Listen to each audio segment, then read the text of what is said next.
Meu nome é Denise Rossato Silva, sou médica pneumologista, professora de pneumologia da Faculdade de Medicina da Universidade Federal do Rio Grande do Sul. Nós vamos dar início ao nosso encontro virtual da Sociedade Brasileira de Pneumologia e Fisiologia, com apoio da Boehringer e da GSK. E hoje nós vamos ter a apresentação de 2 casos clínicos de tuberculose e Covid, seguido de uma revisão da literatura com cerca de 30 a 40 minutos de duração, e depois nós vamos abrir a sessão para perguntas. As perguntas podem ser realizadas clicando no botão Q e A, que ficam no canto inferior direito da tela, podem ser realizadas a qualquer momento durante o evento. E vão participar desse evento a doutora Ana Paula Santos, como apresentadora. A doutora Ana Paula é médica pneumologista do Hospital Universitário Pedro Ernesto, da UERJ, e do Instituto de Doenças do Tórax, da UFRJ, e médica intensivista da Unidade Ventilatória do Hospital Copa d'Or. Boa noite, Ana. Boa noite, Denise. Boa noite a todos os debatedores. Boa noite a todos que estão nos assistindo. Agradeço o convite da Comissão de Tuberculose para estar aqui aprendendo um pouquinho com todo mundo. E como debatedores, nós teremos a doutora Fernanda Mello, que é médica pneumologista, professora titular de Fisiopneumologia da Universidade Federal do Rio de Janeiro, diretora do Instituto de Doenças do Tórax, da UFRJ, e presidente da SOPTERD. Boa noite, Fernanda. Boa noite, Denise, boa noite a todos que estão aqui conosco. Agradeço muito a SBPT, a oportunidade de participar desse encontro virtual sobre tuberculose e Covid, e boa noite também aos meus amigos que estão aqui comigo hoje, Ana, Tatiana, Marcelo. Eu espero que seja um grande encontro. Como debatedor, nós teremos também o Dr. Marcelo Rabarre. O Dr. Marcelo é médico pneumologista e professor titular de pneumologia da Universidade Federal de Goiás. Boa noite, Marcelo.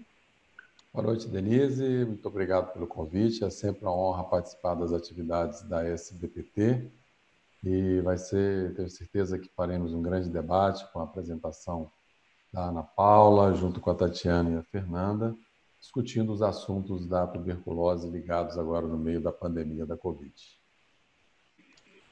E por fim, como debatedora, também nós teremos a doutora Tatiana Galvão, que é médica pneumologista do Hospital Especializado Otávio Mangabeira e preceptora da residência de pneumologia do Hospital Universitário Professor Edgar Santos, da Universidade Federal da Bahia. Boa noite, Tatiana. Boa noite, Denise. Boa noite, os colegas que estão aqui, os debatedores e amigos, né? E realmente é uma honra estar aqui, agradecer o convite da Sociedade Brasileira, discutir o tema tuberculose e Covid, realmente é de uma grande relevância, então parabenizar a escolha do tema, muito interessante. Bom, então acho que podemos dar início. Por favor, Ana, pode começar.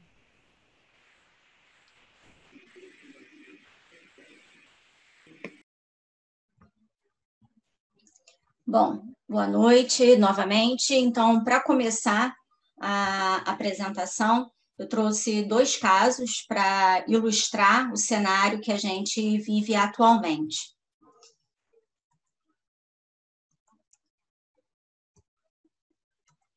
Bom, o primeiro caso é de OPC, 63 anos, masculino, natural de Minas Gerais, residente em São João de Meriti, aposentado. Esse paciente ele tinha tosse seca, com 10 dias de evolução, e piora clínica com expectoração esverdeada e prostração.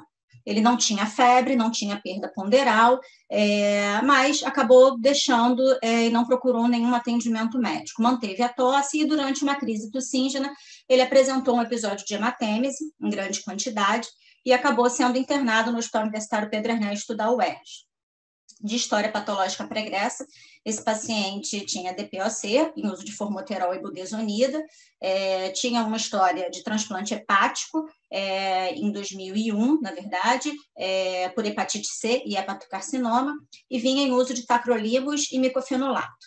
Esse paciente ele também era hipertenso, diabético, coronariopata e usava metformina, losartana e bisoprolol, além de simvastatina e AS. Renal crônico em tratamento conservador e já tinha sido tratado por mim em 2009 por tuberculose pleural e, na ocasião, ele tinha usado o esquema alternativo CEL em virtude da hepatopatia. de história social, era um paciente tabagista ainda, com uma carga tabágica de 20 maços ano. Na admissão hospitalar, que foi por motivo de hemorragia digestiva, esse paciente fez uma endoscopia digestiva alta, que mostrou varizes de fundo gástrico com sinais de sangramento.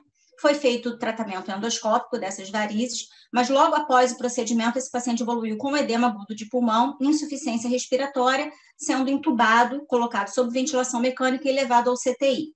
Essa imagem é a imagem de raio-x dele, realizada no leito. Infelizmente, eu não tenho imagem de tomografia, mas que mostrava opacidades heterogêneas bilateral.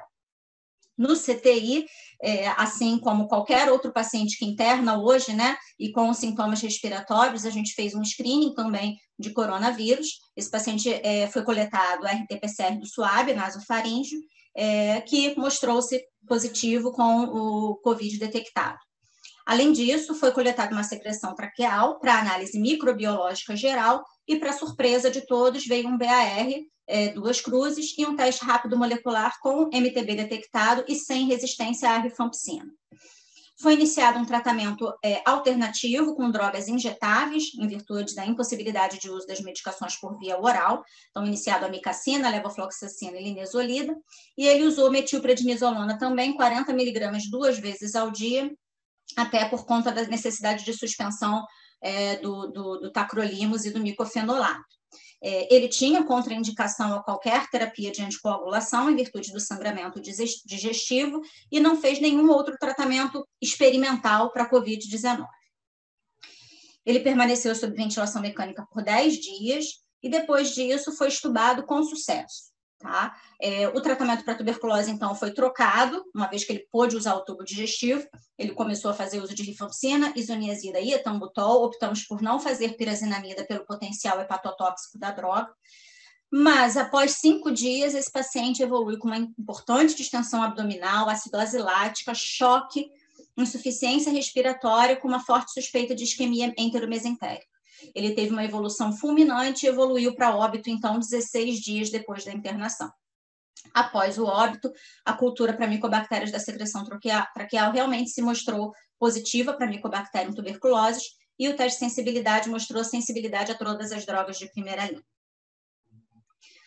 No segundo caso, eu tenho MTS, 28 anos, masculino, natural do Rio de Janeiro, residente em Nova Iguaçu, advogado.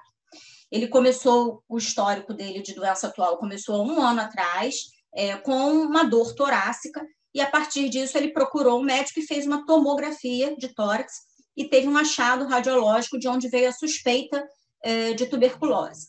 Na ocasião, ele não tinha qualquer material respiratório, tentou-se a indução do escarro, ele não obteve material, e foi optado pelo médico particular dele por iniciar o tratamento empírico para tuberculose com o esquema básico.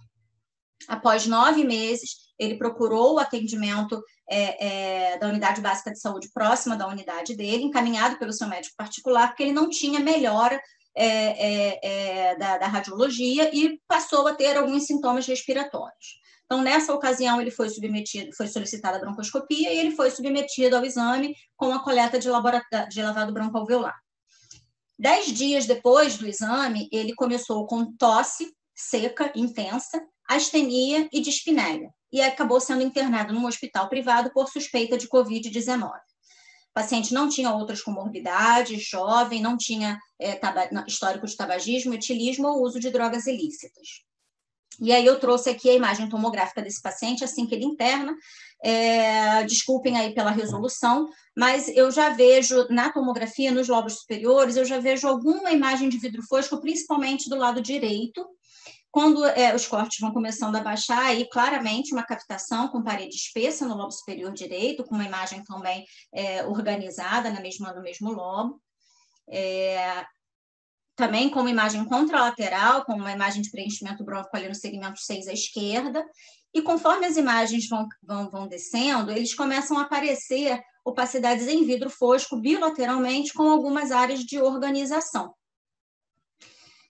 Mais uma vez, como suspeita de Covid nesse momento de pandemia, né, o paciente foi internado nesse hospital particular e foi submetido à coleta de suave nasofaríngeo para avaliação do RT-PCR. Na internação, ele precisava de um baixo fluxo de oxigênio, foi iniciada uma terapia antimicrobiana inespecífica, com piperacilina, tazobactam, logo um atropelamento, junto com azitromicina.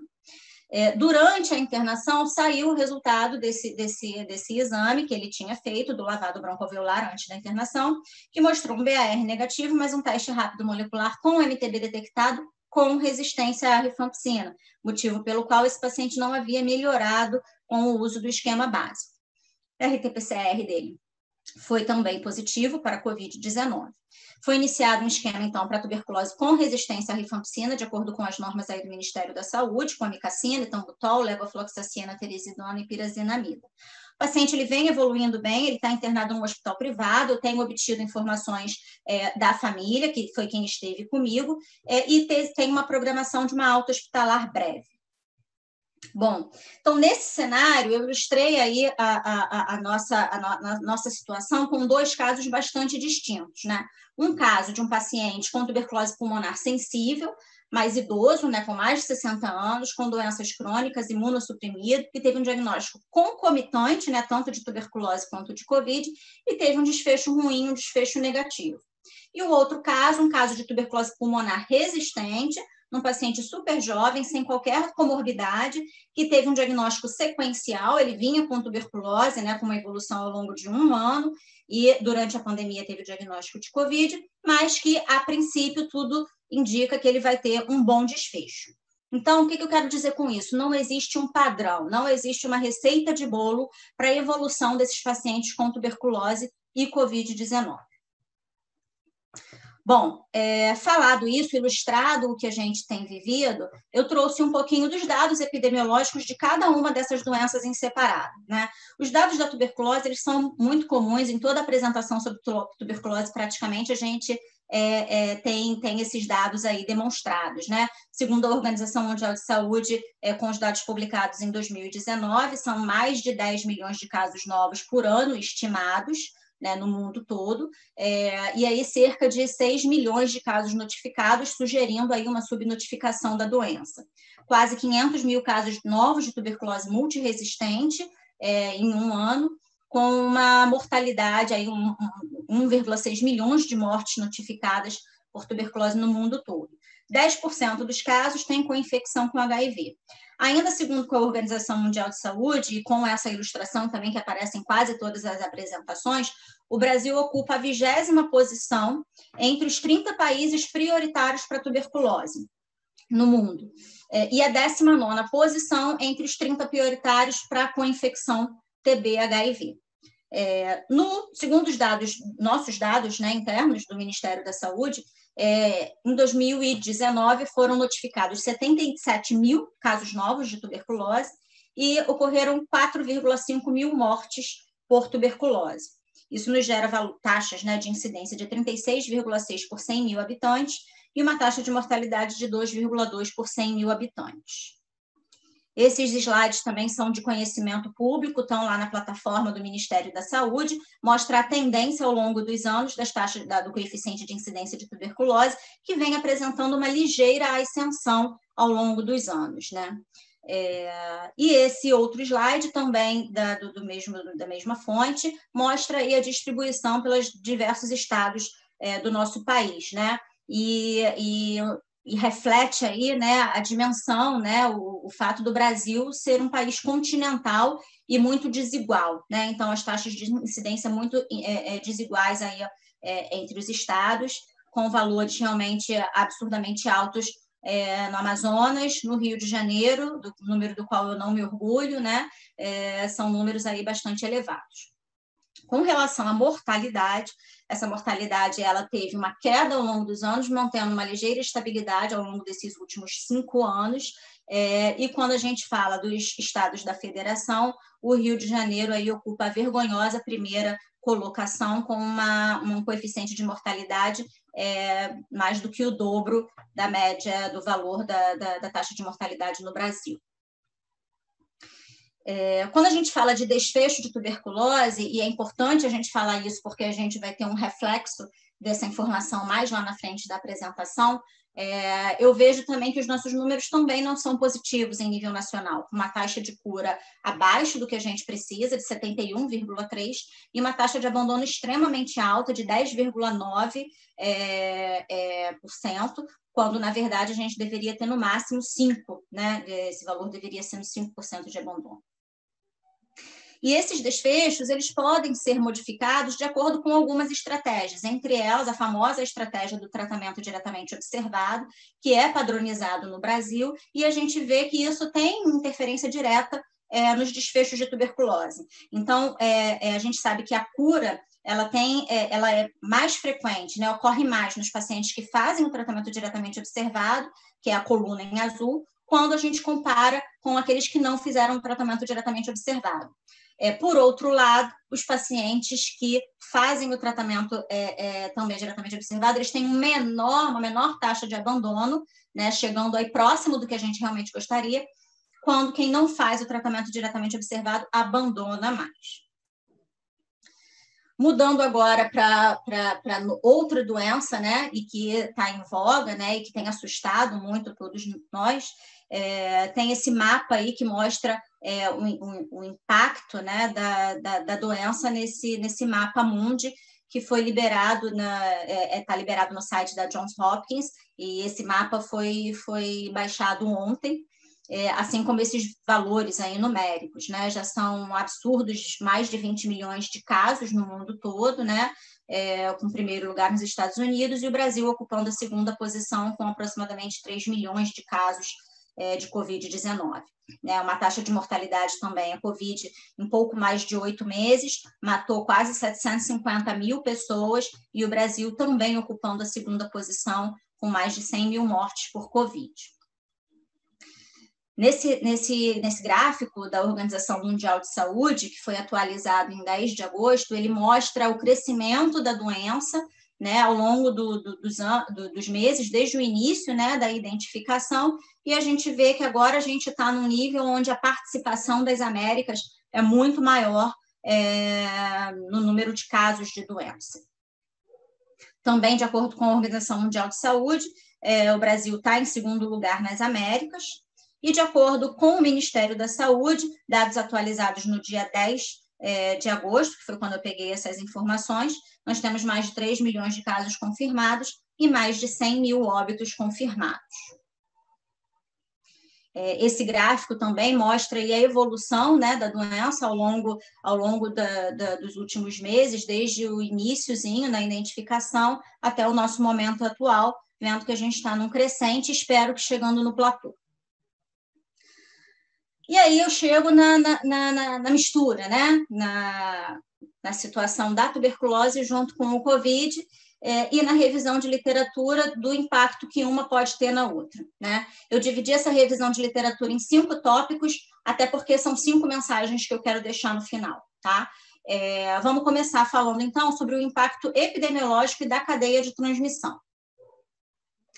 Bom, de acordo com a Organização Mundial de Saúde, no Global Report de 2019, ele tem uma super frase lá, que era o que eu sempre usava nas minhas aulas, né? Que a tuberculose é a doença infecciosa por um único agente etiológico que mais mata no mundo, né? E isso é uma frase que chama a atenção das pessoas e que assusta, traz o foco para a tuberculose. Mas, em 1º de abril de 2020, a Covid-19 superou a tuberculose com o maior número de mortes por dia, né? E isso, a Covid, né, o surgimento dessa pandemia, tem consequências sociais e econômicas que pode aumentar o número de pessoas vivendo em pobreza em mais de 500 milhões. E todo mundo sabe que pobreza, desigualdade social está relacionado com tuberculose. De acordo com dados da imprensa, no Brasil, o nosso PIB deve diminuir, deve ter uma queda, né, aproximadamente de 9%. E aí não tem dúvida, né, que Covid, tuberculose e pobreza vai estar tudo no mesmo saco e uma alimentando a outra, causando aí uma tempestade, como o próprio autor falou. E nesse mesmo artigo do Sanders, ele aborda 2 tópicos, né? Ele aborda na coluna de cima, nessa linha de cima em azul, né? Ele mostra quais são os efeitos da Covid no tratamento médico e no cuidado do paciente com tuberculose. Na linha vermelha de baixo, ele fala sobre o COVID aumentando a pobreza e os fatores de risco relacionados à tuberculose, todos confluindo para um aumento absurdo de exposição a TB, de novos casos de infecção por tuberculose, de doença ativa, né? E de mortes, além das incapacidades e de todas as complicações relacionadas a isso. Quando a gente chega com dados práticos, né, a Organização Mundial de Saúde estima que o número de testes diagnósticos e a detecção de casos de tuberculose possa reduzir em 25%. Isso por quê? Pela baixa procura das pessoas que estão em isolamento e estão com medo de ficar circulando, né? Pela diminuição da realização de métodos que induzem a dispersão de aerossóis, como broncofibroscopia e escarro induzido, e tudo isso, somando, vai gerar um diagnóstico tardio de tuberculose. Além disso, a redução da oferta do tratamento diretamente observado, né, pode diminuir a adesão dos pacientes e tudo junto pode gerar um aumento na mortalidade por tuberculose em 13%. Objetivamente, nós já temos dados numéricos no Brasil e que podem demonstrar isso. Né? Teve um webinar onde a Fernanda Dockhorn, do Ministério da Saúde, fez uma apresentação excelente essa semana, e esses dados ela demonstrou. Em março de 2020, houve uma redução já de 41% dos cartuchos utilizados para o teste rápido molecular no Brasil. Em abril, essa redução foi de 39%, e isso a gente pode ver até no gráfico, né, que ela usou para ilustrar essa queda significativa destes testes diagnósticos. Da mesma forma, também dados do Ministério da Saúde, o número de notificações de tuberculose no CIT-TB caiu em 17%, e houve também redução de notificações em São Paulo, aproximadamente de 15% no mês de abril, quase 25% no mês de maio. Agora, no mês de junho, mais recentemente, esse número ficou um pouco menor, com 7,7%. O objetivo do Ministério é promover um link, né, entre o SINAM, base de dados de Covid, base de dados de hospitais sentinelas, dados de unidades básicas de saúde, para que a gente possa ter números mais fiéis e expressivos. Esses dados, eles são dados do Rio de Janeiro, também fornecidos pelo Programa de Controle de Tuberculose daqui da nossa Secretaria de Estado, durante essa mesma apresentação que eu mencionei antes, e ele mostra uma queda dos exames realizados para tuberculose, quando a gente compara o mesmo período, abril a julho de 2019 em azul e abril a julho de 2020 na cor mais avermelhada. O que a gente observa é que houve uma queda importante, de quase 25% no número de baciloscopias e de quase 35% no número de teste rápido molecular nesse mesmo período. Quando a gente fala de diagnóstico de tuberculose, comparado com o mesmo período no ano passado, que a gente vê aqui no Rio é uma queda muito importante de diagnósticos e de notificações de tuberculose a partir do mês de abril, né? Nosso lockdown foi startado aí no final de março, né? Então, abril, maio, junho, chegando a uma queda extremamente significativa de mais de 50% no mês de julho. Ou seja, esses dados, essas expectativas que a gente tinha estão realmente acontecendo no nosso cenário. Essas informações a gente também pode extrapolar para informações globais a partir desse estudo que foi aceito essa semana, que eu tive a honra de receber pelos autores, que ainda está sendo formatado. Um estudo que tem como os autores os participantes do Global TB Network, e que juntou aí 73 centros de tuberculose em 16 países de 5 continentes, ou seja, a gente tem uma representatividade realmente global. Entre esses 16 países, o Brasil está incluído e participou com dados de 2 centros do Rio Grande do Sul, um centro do Rio de Janeiro e um centro na Bahia. E qual foi a conclusão que o estudo teve? Que a pandemia realmente gerou uma diminuição no atendimento dos casos de tuberculose. E aí, extremamente interessante, ele faz esses gráficos para todos os países que contribuíram para o estudo, é um estudo bem interessante, né? Ele mostra o número, né, essa redução em gráficos, tanto de tuberculose ativa quanto de tuberculose latente. No caso de tuberculose ativa, né, o que a gente vê no gráfico? Né? No gráfico, a coluna em azul são os casos de atendimento de tuberculose ativa no ano de 2019 e a coluna em rosado o mesmo número, né, de atendimentos de tuberculose, mas no ano de 2020. E olha que absurda essa queda significativa no mês de abril, a partir do momento que o lockdown foi estabelecido. Né?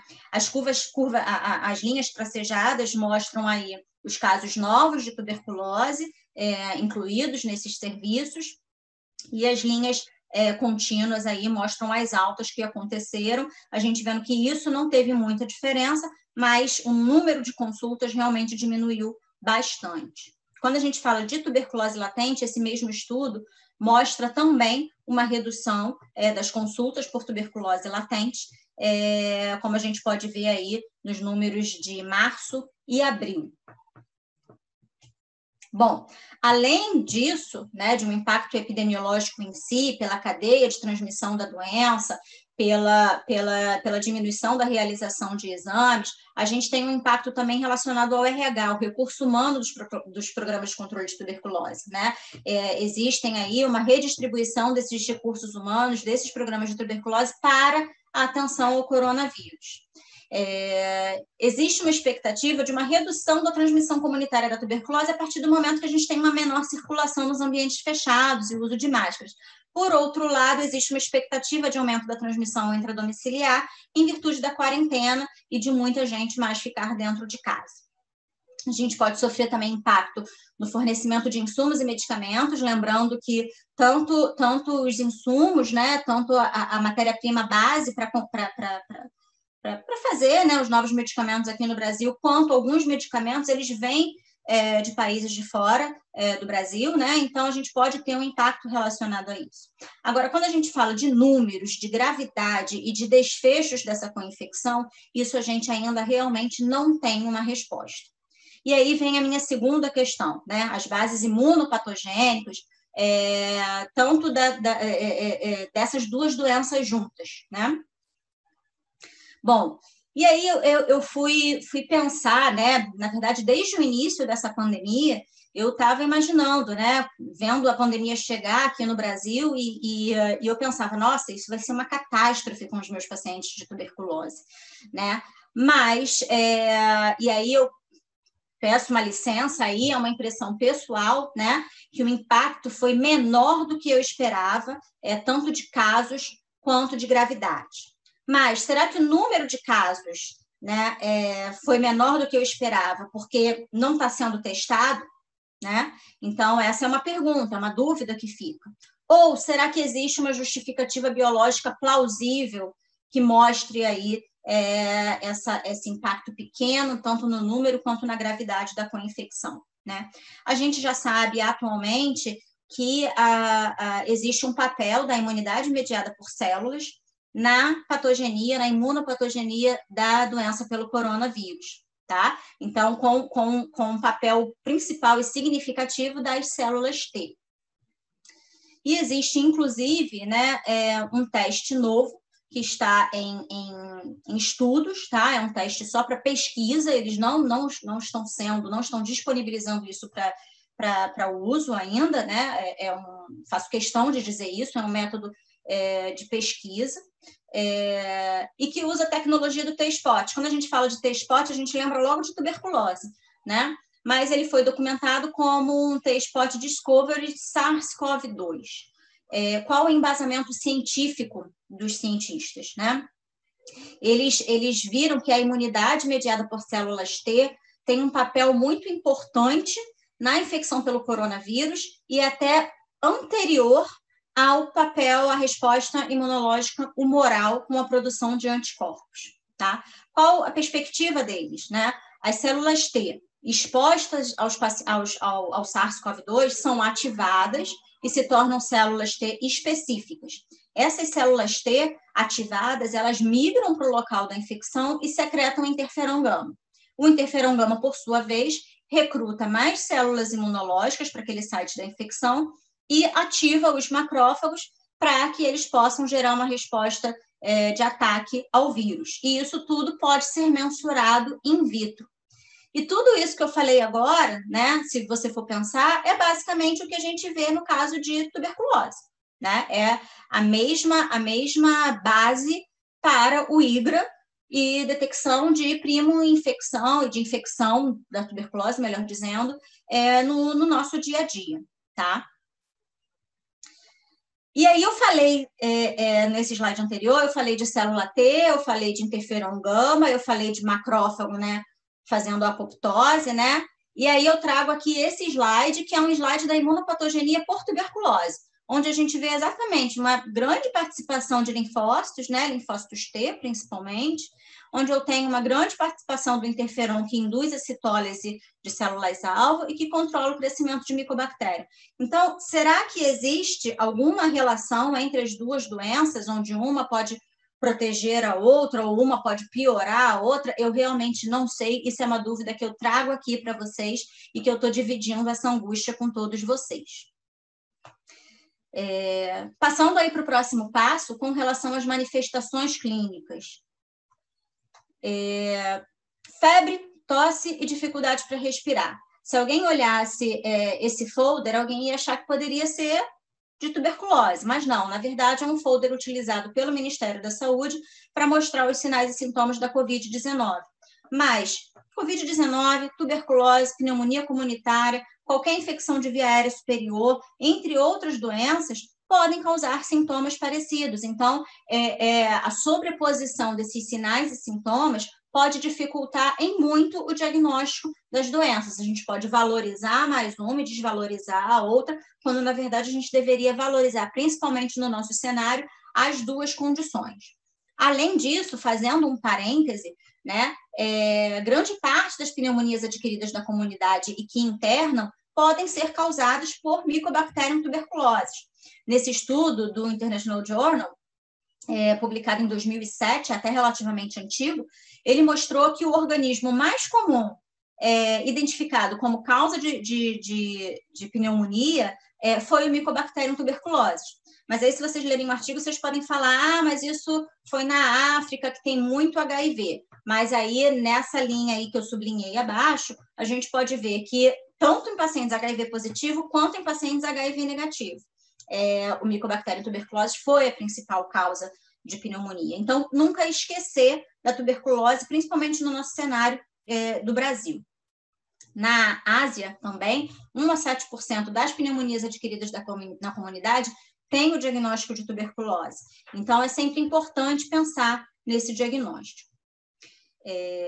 Voltando aqui, né, a interação aí COVID e tuberculose, esse também é um folder que está sendo distribuído pelo Ministério da Saúde e que eu peço desculpas também pela resolução. Esse folder eu acabei copiando da apresentação da Fernanda Dockhorn, que gentilmente me cedeu essa oportunidade, mas eu não achei o folder em si no site do Ministério da Saúde. Parece que eles estão ainda disponibilizando. Porque, inicialmente, eles fizeram um folder comparando só o coronavírus, o resfriado e a gripe. Mas, no nosso cenário, a tuberculose também é um importante diagnóstico diferencial a se fazer. Então, eles acrescentaram a tuberculose pulmonar. E aí, o que eu quero sinalizar para vocês, né? Quais as principais diferenças que podem fazer a gente pensar entre uma doença ou outra, né? No caso do COVID, eu tenho uma evolução mais aguda, né? Enquanto na tuberculose, uma evolução mais crônica e mais lenta. A febre do COVID é bastante comum, assim como na tuberculose, embora a tuberculose seja uma febre um pouco mais baixa, né? Com temperaturas mais baixas e uma febre mais vespertina. A outra condição, aí eu vou lá para baixo para os sintomas de baixo, com relação ao emagrecimento, que é muito comum na tuberculose e que inicialmente no diagnóstico do COVID não está tão presente. Da mesma forma, a sudorese noturna, que é um sintoma clássico de tuberculose e que está ausente na infecção pelo coronavírus. Trago, então, um outro artigo para vocês e que agora fala das manifestações clínicas de período diagnóstico das infecções associadas, né? Nesse artigo da Marina Tadolini, italiana, ela avaliou 49 pacientes, né? E do grupo como um todo, né? Foram avaliados, então, 49 pacientes. 53% tinham tuberculose antes de ter o diagnóstico de COVID, 28,5% tiveram diagnóstico de COVID e depois surgiu a tuberculose, e em 18% aproximadamente o diagnóstico foi na mesma semana, sendo que 4 pacientes no mesmo dia. Tá?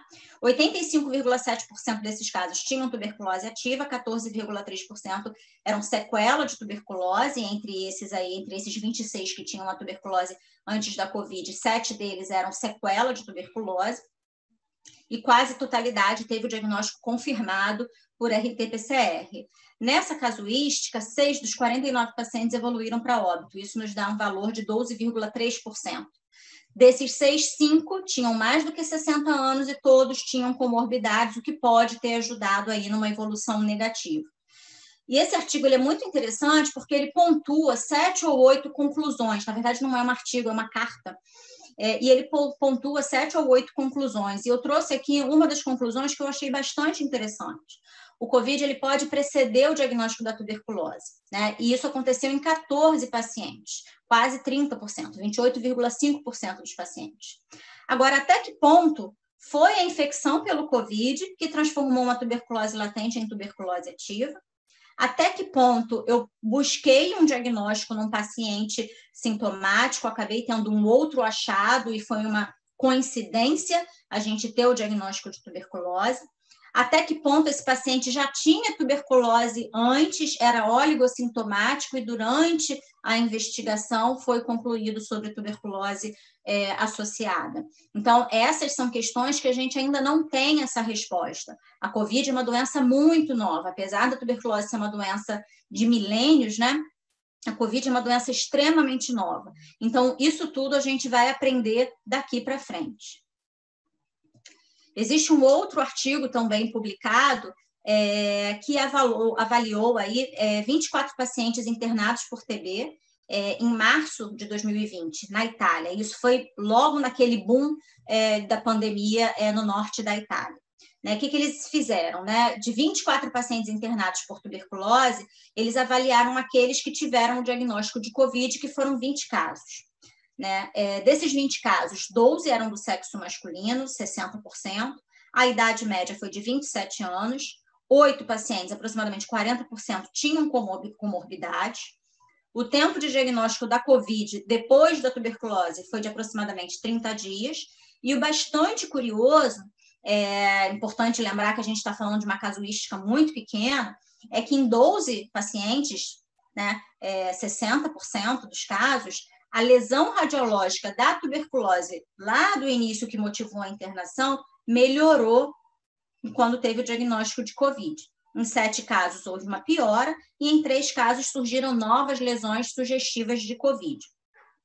A conversão da RT-PCR de positivo para negativo, seria melhor dizendo a reversão, né, aconteceu depois de 14 dias em 12 pacientes, na grande maioria.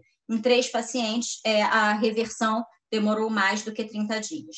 E o que eles concluem também nesse artigo? Eles concluem que o impacto do COVID na tuberculose ativa foi razoavelmente pequeno e pode ser manejado desde que a gente tenha um controle adequado. Né? Então, ficam algumas perguntas que a gente ainda não tem respostas. Passando aí para a questão do diagnóstico, estou aqui controlando o meu tempo, a gente tem laboratorialmente, né? Exames laboratoriais que são inespecíficos para as duas infecções, hemograma, biomarcadores, VHS, PCR, e tem os exames específicos para cada uma das infecções. O RT-PCR para o coronavírus, para o diagnóstico de doença ativa, a sorologia para o coronavírus para o diagnóstico de uma doença prévia e para a tuberculose, os famosos BAR, baciloscopia, o teste rápido molecular e a cultura.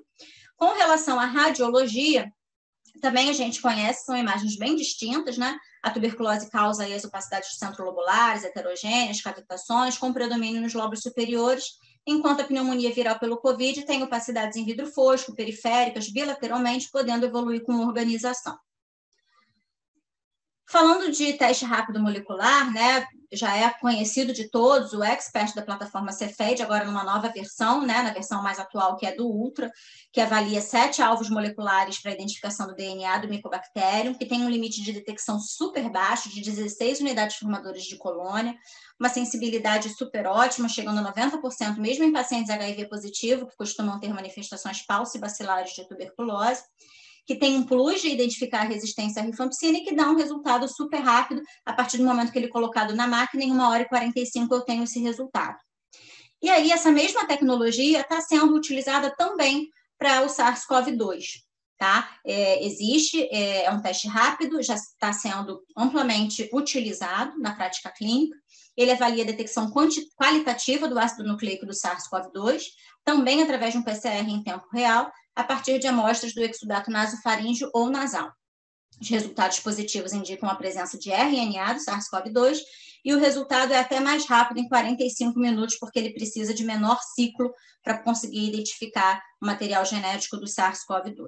Então, eu tenho uma mesma plataforma que pode ser utilizada para ambas as infecções. E, por fim, o futuro, né? O que o futuro nos reserva?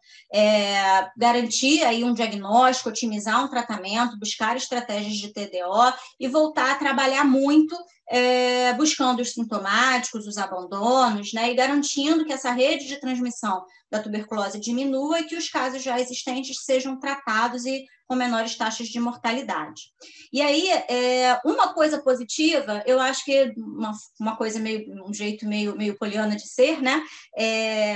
É que alguma coisa positiva a gente tem que tirar disso tudo, né? E nesse artigo do Visca, ele mostrou que o Covid mudou radicalmente a forma como a tuberculose pode ser manejada e pode antecipar situações que seriam utilizadas no futuro, como as inovações digitais.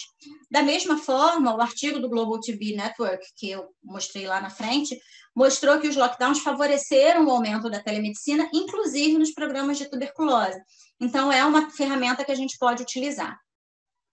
Já existem testes rápidos para ambas as condições, então a gente só tem que transformar isso e avaliar estratégias que possam transformar esse uso de uma forma mais rotineira.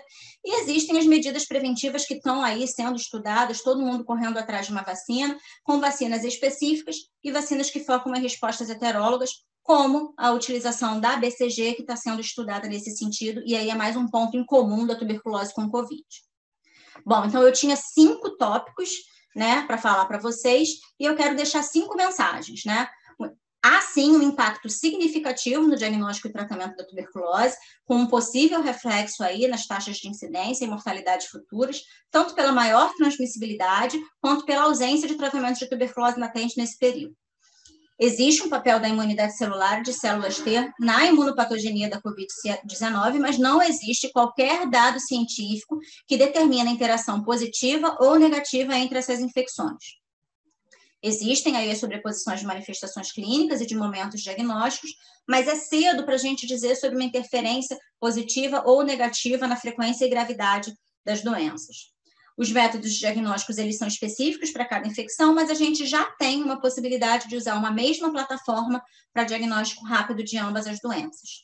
E o futuro aí nos reserva muita organização, trabalho e utilização de inovação tecnológica. Obrigado aí a todos. Muito obrigada, Ana. Parabéns pela tua apresentação e pela revisão que você fez. Bom, podemos abrir a sessão para perguntas, então, lembrando, né, que as perguntas podem ser feitas clicando no botão Q e A no canto inferior direito da tela. A primeira pergunta eu vou direcionar para a Fernanda. A pergunta vem do Rio de Janeiro, a pessoa não se identificou. A pergunta é se o paciente com tuberculose é considerado de risco para a COVID. Bom, eu também gostaria de parabenizar a Ana Paula, foi uma excelente exposição. E no que tange a essa pergunta, eu chamo um pouco algumas informações que a Ana comentou, né? Na verdade, o grupo que nós temos, os trabalhos que nós temos com maior casuística, são os trabalhos apresentados pelos grupos italianos, essas casuísticas que chegam a somar em torno de 69 pacientes, enfim, eles trabalharam, né, tem um trabalho com os pacientes de um hospital de tisiologia de Sondalo, né, que eles trabalharam com os pacientes que haviam sido internados e observaram um desfecho, haviam sido internados por conta da tuberculose, e teve seu diagnóstico, e teve seu segmento da ocorrência da Covid-19 nesses pacientes, de como foi o desfecho desses pacientes em relação à mortalidade. E aí a gente observa que realmente os fatores associados que nós sabemos de pior prognóstico para a Covid parece que foram, neste grupo, aqueles fatores que de fato tiveram impacto mais marcante. A questão da faixa etária, os pacientes com pior desfecho foi realmente os pacientes mais idosos e com comorbidade. Nessa outra série italiana, onde eles também incluíram alguns pacientes com a série um pouco maior, né, que é essa série de 69 casos, foram incluídos também pacientes imigrantes que adoeceram, enfim, e aí você trabalha com uma população um pouco mais jovem, né, que constitui desses imigrantes, mas, novamente, o que a gente observa na descrição do pior prognóstico da evolução da tuberculose na associação, ou seja, na presença das duas doenças concomitantes em atividade, parecem ser sobrepostos os efeitos que nós já conhecemos de prognóstico de Covid. Naquele outro grupo, então, a faixa etária mais avançada e a presença de comorbidades, e aí nesse grupo de imigrantes também algumas questões relacionadas a pessoas com grande desnutrição e com comprometimento sistêmico pelo próprio processo, complicações dessas imigrações de pacientes que têm realmente várias restrições, inclusive do ponto de vista socioeconômico, vivendo em condições que predispõem a situações como a desnutrição. Então, em relação ao desfecho tuberculose, ao pior prognóstico, nós não temos ainda grandes estudos ou grandes coortes para serem dados analisados disponíveis. Porém, o que nós temos neste momento aponta que esse pior desfecho está relacionado aos fatores que nós já conhecemos em relação ao pior prognóstico da Covid-19 propriamente dito, e que realmente o que muda também, e é um outro dado desse trabalho italiano, é que aquelas pessoas que evoluíram, mas não chegaram a evoluir, né, para óbito, mas que agravaram um pouco mais, o que foi determinante foi o fato de eles terem acesso a um bom cuidado, um bom diagnóstico e terapêutica. Então, isso vai em sintonia com o que nós conseguimos aprender até o momento no manejo da Covid-19. Em relação ao fato de que os pacientes com tuberculose estariam mais predispostos a desenvolver ou adquirir a Covid, nós não temos dados que consubstanciem essa conclusão, nem a favor nem contrário. Isso provavelmente se deve ao fato também que nós não temos, possivelmente, uma testagem ideal para que a gente possa, ou então a associação de um sistema de notificação, esse cruzamento de dados, por exemplo, que foi mencionado pelo Programa Nacional de Tuberculose, onde quando nós pudermos fazer a associação entre o banco de notificação, de informação a respeito da tuberculose junto com o Covid-19, talvez a gente possa ter uma noção um pouco melhor se de fato o paciente com tuberculose tem um maior risco para o desenvolvimento de Covid-19. O que nós podemos dizer é que, por o fato de nós não termos essa conjunção de testes com a agilidade que nós gostaríamos, é que, eventualmente, pode ser que nós tenhamos pacientes com tuberculose que estejam evoluindo com a forma branda da doença, oligosintomáticos, e não tenham sido diagnosticados. E aí chama atenção sobre a importância de uma das mensagens que a Ana mencionou, que é a importância da oportunidade do diagnóstico, tanto o diagnóstico da tuberculose quanto o diagnóstico da Covid-19, nesse momento, nesse contexto que nós vivemos, de duas enfermidades respiratórias tão prevalentes, em particular no nosso país, nesse momento. Ótimo, obrigada, Fernanda. A próxima pergunta eu vou direcionar para o Marcelo, é a Raquel Alcoreza, de Porto Velho, Rondônia, perguntando, no caso de diagnóstico concomitante de tuberculose e Covid, o que fazer? Olha, Raquel, nessa situação é importante que a doença aguda da Covid, com a repercussão do ponto de vista de gravidade maior, ela seja conduzida com o cuidado do uso do corticoide, né? Então, se o paciente está em insuficiência respiratória e precisa usar o corticoide, ele deve continuar sendo utilizado, já que isso muda a evolução nesses pacientes em ventilação mecânica, e iniciado concomitante o tratamento da tuberculose também, né? Não há nenhuma os dados de literatura em relação a isso são escassos, mas do ponto de vista prático, não há necessidade de postergar o tratamento, uma vez que ele esteja realizado, assim como a Ana Paula bem mostrou, né, que era um paciente que tinha... Os dois pacientes começaram e fizeram em seguida os ajustes que seriam feitos das drogas, né? O cuidado da interação medicamentosa, né, principalmente com o uso de anticoagulantes, para que a gente não tenha um evento adverso de sangramento, mas, enfim, devemos tratar as duas doenças, né? E até a questão do corticoide, né, Denise, em algumas situações de tuberculose com meningite oftálmica, a gente usa o corticoide, então não há por que ter receio de não usar o corticoide para tratar os pacientes com a COVID. Certo, obrigada, Marcelo. Próxima pergunta eu vou direcionar para a Tatiana. A pergunta é do Firmino Braga Neto, de Vila Velha, Espírito Santo. Ele pergunta qual a taxa de adesão e abandono do tratamento durante o surto viral. Bom, eu queria parabenizar também a Ana pela excelente aula, foi fantástica. Veja só, não temos dados específicos, né, em relação à adesão, em relação à tuberculose e Covid ainda, tá? Então, é uma doença nova e vamos aguardar os estudos, mas o que temos de concreto é em relação à adesão em trabalhos pregressos, especificamente para a tuberculose. Então, em 2018, saiu uma revisão sistemática com meta-análise, tentando entender melhor. Então, o que tem impacto na adesão desses pacientes? O que se viu, né, com diferença estatística bem significante, foi os trabalhos supervisionados, ou seja, o tratamento supervisionado, a reeducação, ou seja, toda vez que você tiver nos serviços a parte educacional, isso também aumenta a adesão do paciente. Dados também de estímulo, de mensagens, né, não a telemedicina na época especificamente, mas mensagens de texto estimulando a adesão do paciente. Então, em resumo, quando se comparava o trabalho feito, direcionado com profissionais, né, para o tratamento versus auto-administrado, sem dúvida, a adesão foi muito maior nesse grupo. Então, respondendo objetivamente, especificamente em relação à tuberculose e Covid, ainda não temos, infelizmente, esses dados. Mas eu acredito que teremos.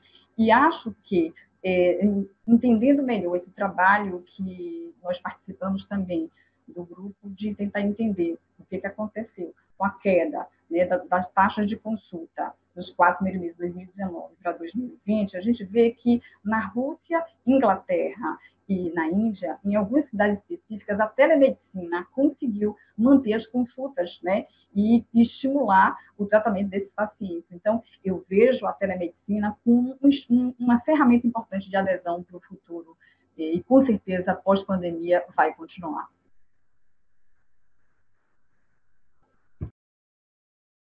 Obrigada, Tatiana. A próxima pergunta, então, vou direcionar para a Ana Paula. Ana Paula, a doutora Irma Godoy, te parabeniza pela palestra e pergunta se, levando em consideração a alta prevalência de tuberculose no Brasil, quando fazer a investigação de tuberculose no paciente com COVID? Obrigada, Irma, pela pergunta. Eu acho que no contexto que a gente vive, né, o ideal seria, baseado na história clínica, né, naqueles sinais e sintomas que eu mencionei anteriormente, né, tendo em vista que a tuberculose é uma doença mais crônica, que tem sintomas um pouco mais arrastados, junto com alterações radiológicas mais sugestivas de tuberculose, a gente vai ter que sempre pensar em investigar, e aí investigar as duas doenças. Então, é sempre mandatório, né? Acho que a busca da tuberculose não muda, né? As indicações de buscar a tuberculose continuam sendo as mesmas, baseado na manifestação clínica, nas manifestações radiológicas. E aí não tem muita mudança nesse sentido, a gente sempre tem que pensar na TB. Tá certo, obrigada, Ana. Eu tenho uma pergunta para a Fernanda. Fernanda, na verdade, eu gostaria que você comentasse um pouco sobre os estudos da BCG na COVID. Eu sei que você está participando de um desses estudos, então, se você puder falar um pouco para nós sobre isso. Denise, eu acho que esse é um tema importante, e eu queria deixar algumas mensagens em relação à BCG, né? Na verdade, nós conhecemos a BCG há mais de um século. E desde que ela começou a ser utilizada, ainda na era pré-antibiótica, há um século atrás, foi observado que as crianças, né, que eram vacinadas em comparação com aquelas não vacinadas, nos anos decorrentes, em seguida, na sua primeira infância, elas apresentavam uma menor incidência de infecções, tanto bacterianas quanto virais. Na época, já havia essa questão essa informação, essa observação de que ela poderia ter um efeito na prevenção de outras infecções. Estudando-se um pouco mais adiante os mecanismos envolvidos, foi possível identificar que isso está relacionado com a imunidade inata. Mais recentemente, alguns estudos foram feitos em voluntários que foram vacinados com a febre amarela, e alguns haviam tomado BCG anteriormente e outros não.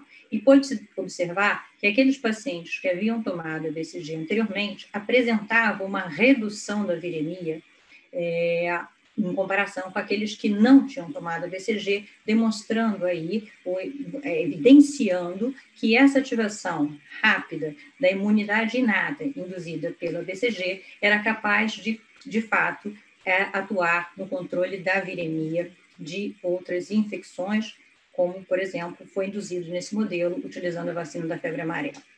Bom, aí veio, né, a pandemia Covid-19.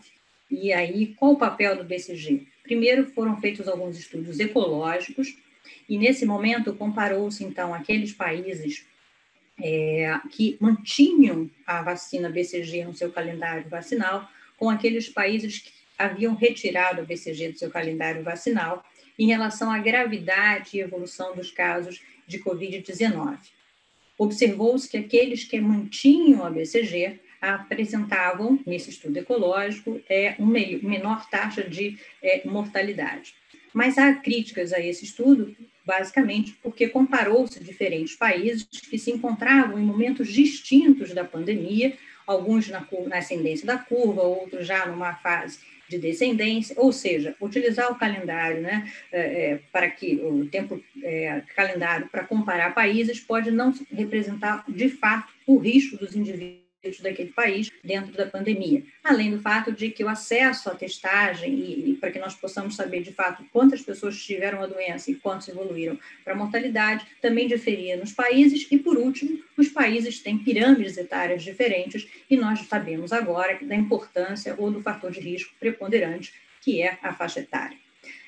Diante disso, outro estudo foi feito muito interessante em Israel, que fez o seguinte: na verdade, nesse estudo, como sabia-se a linha do tempo do momento da interrupção no mesmo país da vacinação com a BCG, em 1982, eles compararam, então, fizeram o seguinte estudo, compararam aqueles indivíduos que haviam nascido 3 anos antes da suspensão da vacina BCG com aqueles indivíduos que nasceram nos 3 anos subsequentes da retirada da vacina BCG do esquema vacinal.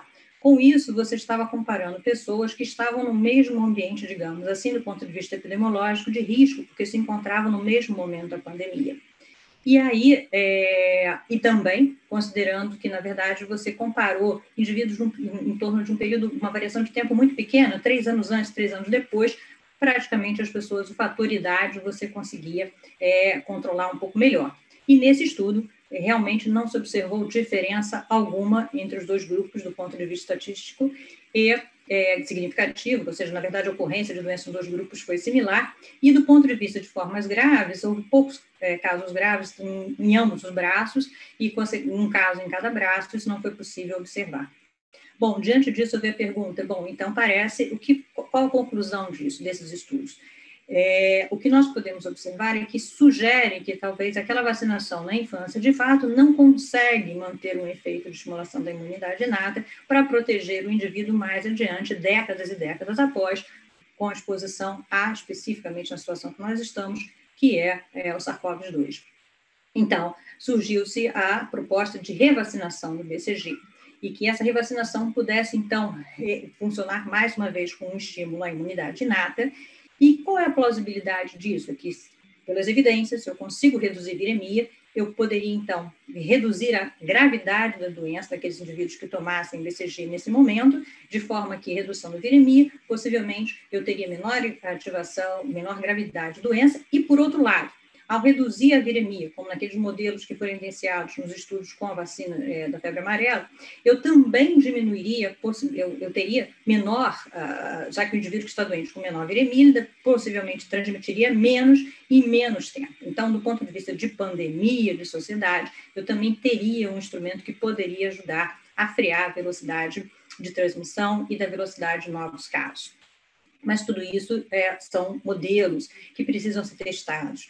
Então, no momento, o que nós temos de indicação é que são necessárias a realização de ensaios clínicos controlados, randomizados, para que a gente possa, de fato, verificar se há um benefício com a utilização da vacinação da BCG no contexto da Covid. Mas, Fernanda, existem tantos possíveis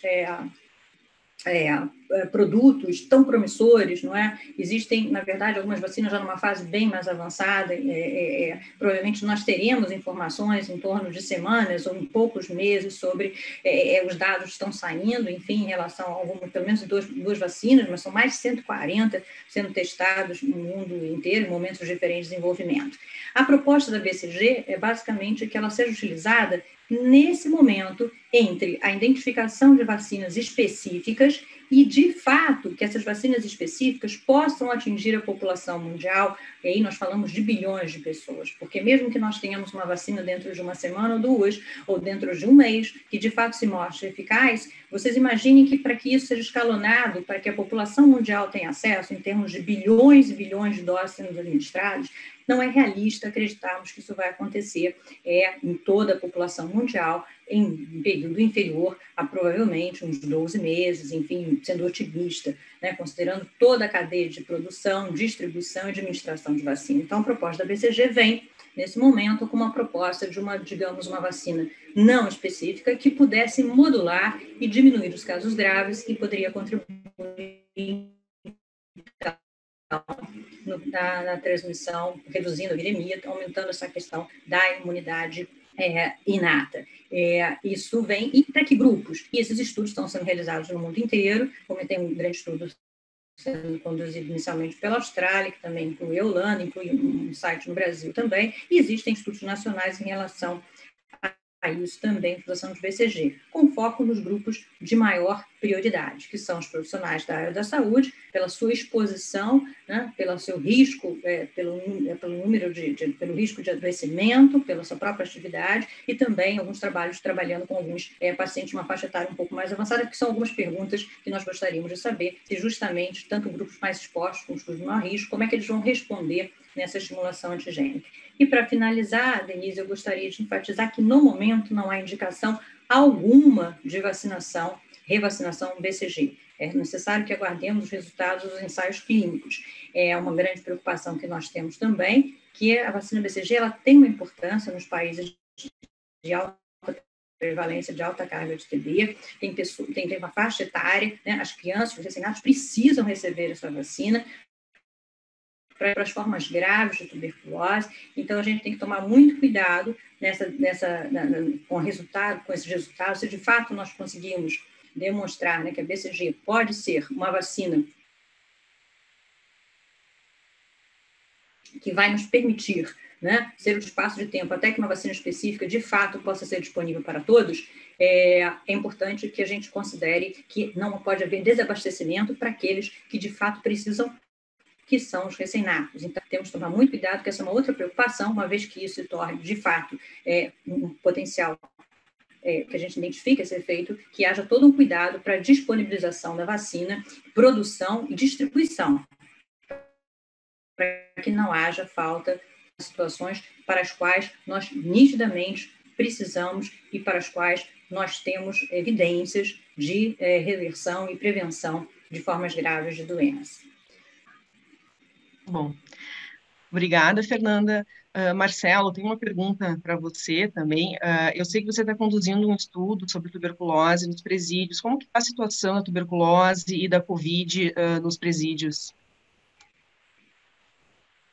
Olha, Denise, realmente a questão da Covid dentro dos presídios é uma situação muito difícil inclusive de mensuração, né? Em função de toda a situação de organização e até de superpopulação que os indivíduos privados de liberdades têm dentro dos presídios, né?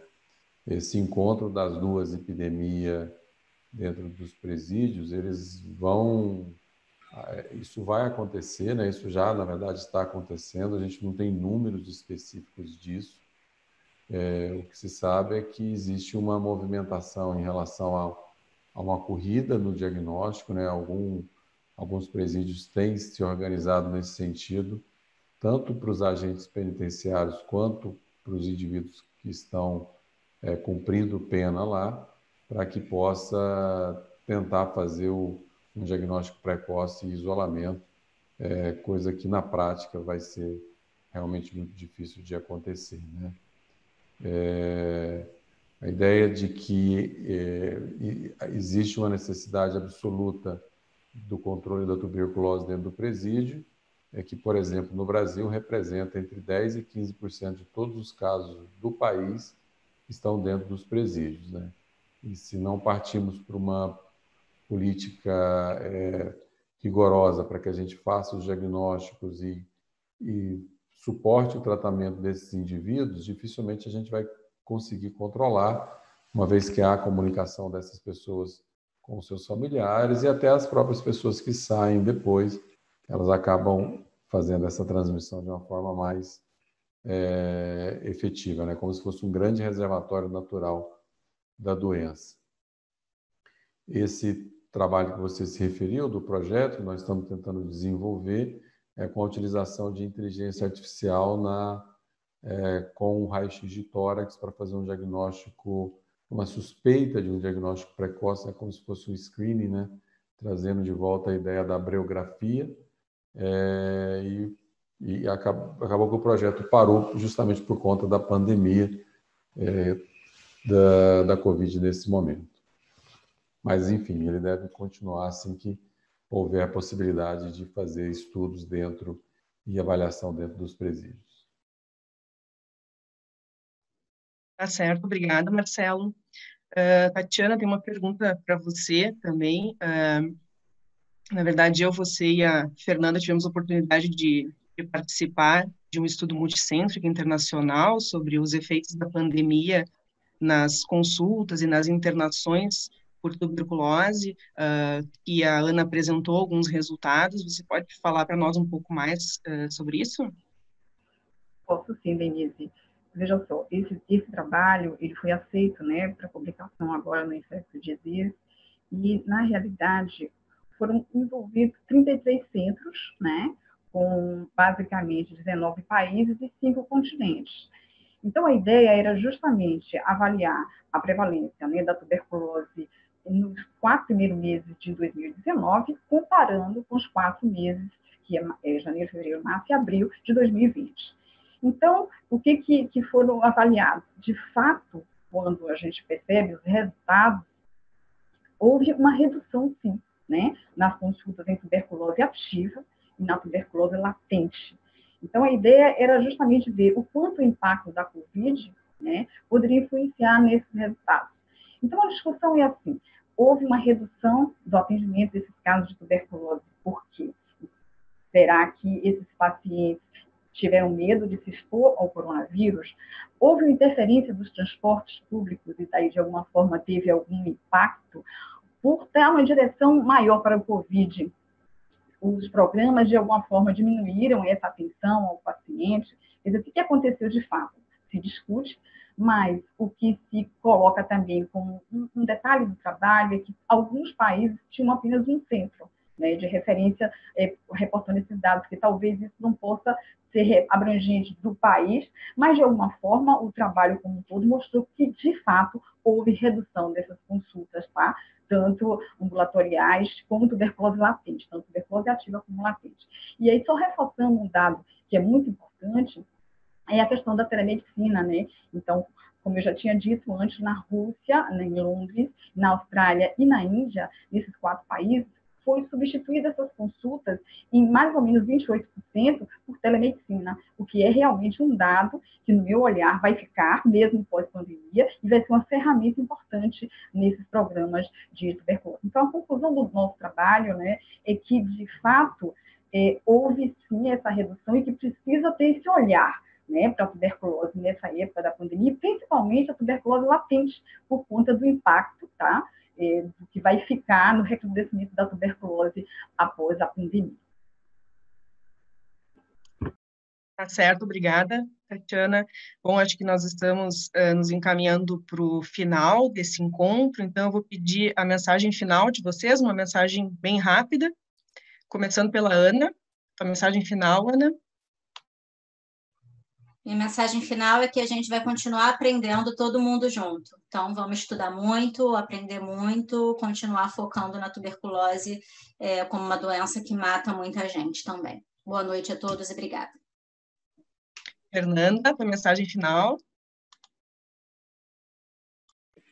Eu acho que a mensagem final é: precisamos lembrar da tuberculose, precisamos aproveitar a oportunidade da sintomatologia naquele paciente sintomático respiratório, otimizar o diagnóstico de tuberculose e o diagnóstico da Covid. Nós precisamos aproveitar aquela oportunidade que a gente tem acesso ao paciente e pensar tanto na tuberculose quanto na Covid. Nós estamos no meio de uma pandemia, mas num país com uma elevada prevalência de tuberculose, e que as duas coisas podem estar juntas e que as apresentações podem ser as mais diversas, mas é a oportunidade de diagnosticar para que nós possamos interromper a cadeia de transmissão de ambas as doenças e, consequentemente, contribuir para o controle da transmissão de casos secundários, como também, por meio de um diagnóstico precoce, cuidado adequado, nós podemos também promover e de reduzir a complicação e a taxa de mortalidade. Marcelo, a mensagem final. Denise, um dado que eu gostaria que deixar de reflexão, que a Ana comentou num dos slides dela, é que a taxa de diagnóstico por tuberculose reduziu, né, o número de casos e tudo, mas em outras doenças também isso aconteceu. No DPOC, por exemplo, a internação do mesmo período do ano passado caiu 38%. Então, é claro que o acesso reduziu, essa dificuldade de não se fazer o diagnóstico, o foco ficou na Covid, mas, por outro lado, a transmissão certamente reduziu. E isso pode ter impactado também na redução das exacerbações de DPOC e pode também estar impactado na disseminação da tuberculose. A gente vai poder enxergar isso nos próximos meses, mas talvez esse seja um ponto positivo de aprendizado, que nós devemos estimular ainda mais a questão do uso de máscaras, e com isso a gente vai ter uma possibilidade, talvez até mais próxima, né? Se isso, Denise, se isso se comprovar, se realmente a gente não tiver um efeito rebote lá na frente, talvez essa tenha sido a medida mais importante que aconteceu no nosso país para a redução do número de casos de tuberculose. Então, vamos esperar se não teremos um efeito rebote. Se não acontecer, olha, foi uma grande lição para todos nós, né? Tá certo. Tatiana, com a mensagem final. Primeiro, agradecer a oportunidade, né, por estar nessa bancada com os colegas. Foi muito importante essa discussão, aprendizado aqui. E acho que é importante duas reflexões. Uma, me preocupa bastante o impacto que teremos em relação à tuberculose latente, né, com o tratamento, com o corticoide prolongado desses pacientes, com Covid, essa associação. Me preocupa nos próximos meses esses casos. Tem que ser bem acompanhados, né, justamente para evitar essa explosão dos casos. Então, a tuberculose latente é um foco que eu acho que é importante também, além do que já foi falado pelos colegas, e a questão da reabilitação. Então, da experiência que eu estou tendo com os pacientes com tuberculose e Covid, a gente vai participar desse estudo, né, multicêntrico com o Giovanni, já estamos começando a aumentar esses dados, e esses pacientes já têm um grau de sequela importante, então a reabilitação desses pacientes é bem importante, a reabilitação respiratória. Então, mensagem final, vamos estar atentos e vigilantes na questão de rearrumar a tuberculose, os programas, né, pós-pandemia. Tá bom. Eu gostaria de agradecer, então, a presença da Ana Paula, da Fernanda, do Marcelo e da Tatiana, e das pessoas que nos prestigiaram assistindo esse encontro. Acho que foi importante por mostrar que a gente está tendo, e provavelmente ainda vamos ter mais casos de tuberculose ativa ou sequela de tuberculose e Covid, especialmente porque vivemos numa área endêmica de tuberculose. Além disso, já temos evidências, então, de que no Brasil já está havendo, assim como em outros lugares do mundo, uma redução do número de consultas e de internações devido à pandemia. É isso, então. Muito obrigada a todos. Até uma próxima oportunidade. Boa noite, pessoal. Boa noite a todos. Tchau. Tchau, boa noite. Obrigada, foi ótimo.